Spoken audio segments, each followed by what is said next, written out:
Bonjour à toutes et à tous, j'espère que vous allez bien. Je vous souhaite une très belle semaine.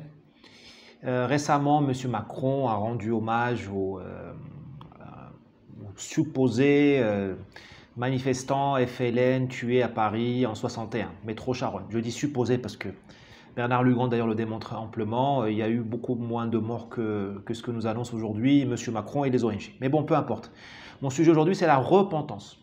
À quoi sert la repentance? Eh bien, elle sert à deux choses. La première, c'est à déstabiliser l'âme française et l'âme occidentale.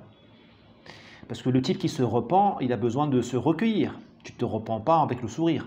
La repentance, c'est quoi le contraire de la repentance? C'est la confiance en soi.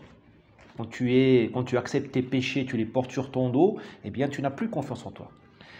Tu es déstabilisé. Tu n'es plus donc immunisé contre le monde dans lequel nous vivons, qui est un monde de fils de pute. Je répète, le monde est peuplé de fils de pute et seuls les fils de pute s'en sortent.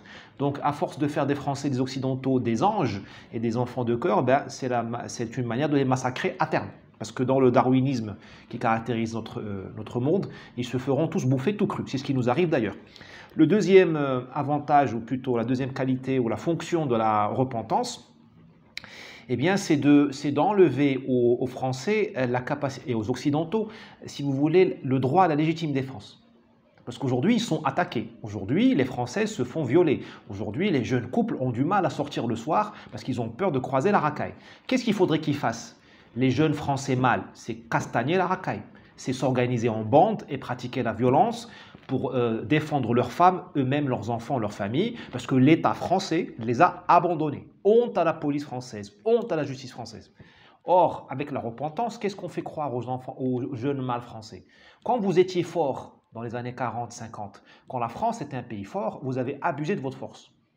D'où la repentance. Donc vous ne pouvez plus vous défendre, même si on vous tue. Faites-vous égorger c'est mieux de se faire égorger que de se faire traiter de raciste aujourd'hui en France. Voilà donc le but de la repentance. Évidemment qu'il faut cracher sur cette repentance pour ne pas dire autre chose. À plus.